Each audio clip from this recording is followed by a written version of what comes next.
Dan Miller interviewed him a little bit, and they put it on their YouTube. And he basically came out and said, hey, we're getting a lot of different networks asking for the Detroit Lions. Yeah, people are reaching out. They remind me, I know I put this out, this came out Sunday or Monday, but I'm thinking tomorrow is that primetime Thursday game, Thanksgiving. The whole country will be watching the Detroit Lions. It reminded me of this. And, bro, I wanted to ask you, we've talked about these flex games.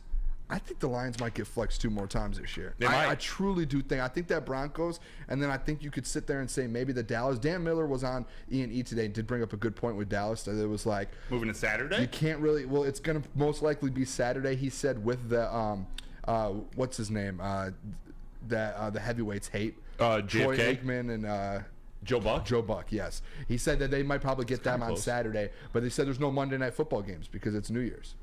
Interesting. So that Cowboys week. I don't want a shortened week, but that would be cool to be on national TV as long as they play well. It would. Which they haven't in Dallas the last couple of years. And the Broncos game is sitting there. It's TBD as well. So I think just with Roger Goodell, the NFL, you know what the NFL is about. These leagues are about making money. Yeah. That's all they want to do. So when you have a guy like Roger Goodell that says, hey, we've got a lot of networks that are reaching out to us about the Detroit Lions, I can guarantee you that the Lions get flexed a couple times this year because they want to make that money. You think, too, with Goodell showing up at the game and the networks want to see the Lions, do you think deep down there's the Lions are going to start getting some favorable calls from the refs, or maybe some of those ticky-tack Will Harris pass interferences in the end zone maybe don't get called because they want to keep this ship rolling?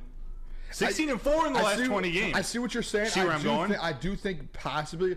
I don't think we're going to get those calls, but I think you're not going to get the calls that you've gotten in the past. Gotcha. Remember 2015, those years when you were getting in the playoffs, the Dallas, you're not going to get bad calls against you. I feel like. Do we get you know how on opening night against the Chiefs, the right tackle? My gosh! I think after that you'll never get a bad call against the Lions again. Yeah, are they viewed now in the way where we see that we're going to make sure that gets called? Yeah, I think Roger, knowing that people want to see the Lions, networks want the Lions, everything's about the Lions right now. When Roger probably saw it, he probably called the refs them right away and they're like, what are you doing? Yeah. People want this team. What are we doing? Yeah. I do think, though, I know he was in town. I believe he had a meeting in regards to the NFL draft as well.